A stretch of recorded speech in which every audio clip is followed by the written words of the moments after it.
Supreme কোর্টের অন্তর্বর্তী রায়ের বিরুদ্ধে রিভিউ পিটিশন কি দাখিল করা যায়? গুরুত্বপূর্ণ ব্যাপারটা জানতে হলে অবশ্যই আপনারা ভিডিওটি শেষ পর্যন্ত দেখতে থাকুন। যারা ইউটিউব থেকে দেখছেন আমাদের এই চ্যানেলটিকে সাবস্ক্রাইব করে রাখুন, পাশের বেল আইকন প্রেস করে অল করে দেবেন। যারা সোশ্যাল মিডিয়া থেকে দেখছেন আমাদের পেজটিকে ফলো করে রাখুন, তাহলে উল্লেখযোগ্য আপডেটগুলো মিস করবেন না। ভিডিওটি লাইক করে রাখতে পারেন, দেখার পর শেয়ার করে দেবেন। ডেসক্রিপশনে উল্লেখযোগ্য লিঙ্ক আছে সোশ্যাল মিডিয়া, চেক আউট এবং জয়েন করতে ভুলবেন না।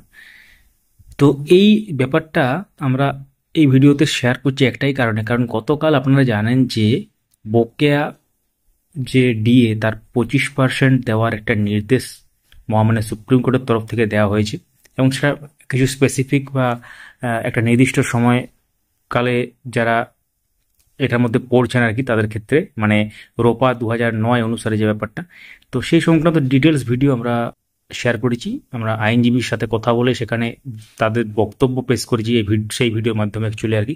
তো আমাদের চ্যানেলে ভিডিও সেকশনে গিয়ে সেটা দেখতে পারবেন।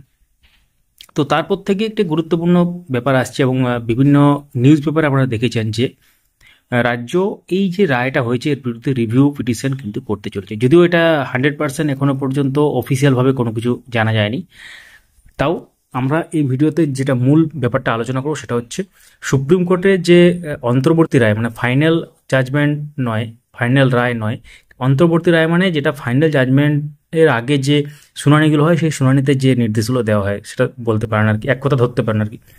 তো সেই রায়ের বিরুদ্ধে কি রিভিউ পিটিশন দাখিল করা যায়? তো এবং অনেক এর পয়েন্টসগুলো অ্যানালাইজ করেছি, এবং তার যে সারসংক্ষেপ বা সহজভাবে যে ব্যাপারটা সেটা কিন্তু আপনারা এই ভিডিওর মাধ্যমে জানতে চলেছেন।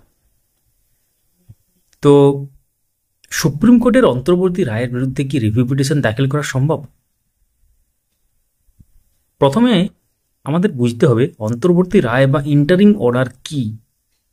যখন কোনো মামলা সুপ্রিম কোর্টে চলছে তখন চূড়ান্ত রায় দেওয়ার আগে আদালত কিছু অস্থায়ী সিদ্ধান্ত বা নির্দেশ দিতে পারেন।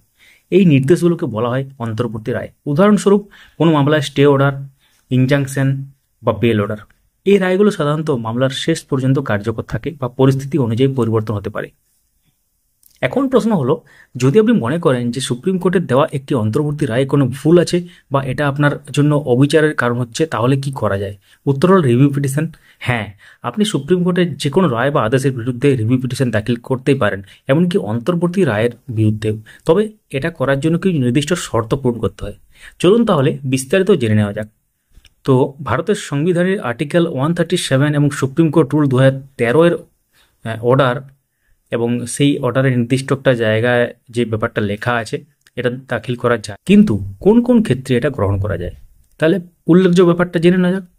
1 নম্বর, যদি ধরা যায় রেকর্ডে স্পষ্ট ভুল থাকে, যদি রায়ে কোনো স্পষ্ট ভুল থাকে, যেমন আইনের ভুল ব্যাখ্যা বা তথ্যের ভুল থাকে, তখন করা যায়। 2 নম্বর, নতুন তথ্যের আবিষ্কার, যদি এমন কোনো নতুন তথ্য পাওয়া যায় যা আগে পাওয়া সম্ভব ছিল না এবং এটি রায়ের উপর প্রভাব ফেলতে পারে, তাহলে কিন্তু করা যায়। 3 নম্বর, অন্য যথেষ্ট কারণ, যদি রায়ে গুরুতর অবিচার হয় বা প্রাকৃতিক ন্যায় বিচারের নীতি লঙ্ঘিত হয়, তখনও কিন্তু করা যায়। তবে একটা জিনিস মনে রাখতে হবে, রিভিউ পিটিশন মানে মামলার পুনঃশুনানি নয়। আদালত শুধুমাত্র রেকর্ডের ভুল বা গুরুতর সমস্যা পরীক্ষা করে। এছাড়া অন্তর্বর্তী রায়ের ক্ষেত্রে রিভিউ পিটিশন গ্রহণ করা খুবই বিরল। কেন? কারণ এই রায়গুলো অস্থায়ী এবং মামলার চূড়ান্ত শুনানির সময় এগুলো সংশোধন ও পরিবর্তন করা যায়। শুধু আদালত সাধারণত এই ধরনের পিটিশন খুব কমই গ্রহণ করে।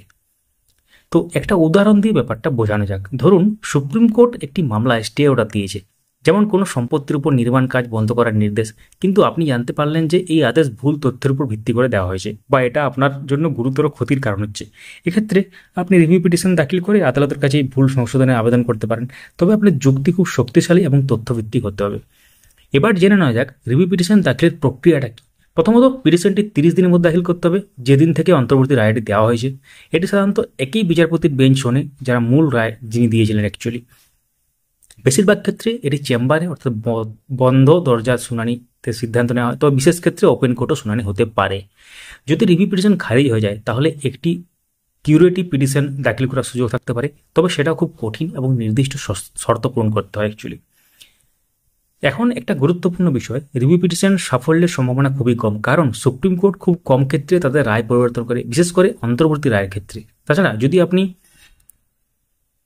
ভিত্তিহীন পিটিশন দাখিল করেন তাহলে আদালত আপনার উপর খরচ বা জরিমানা আরোপ করতে পারে।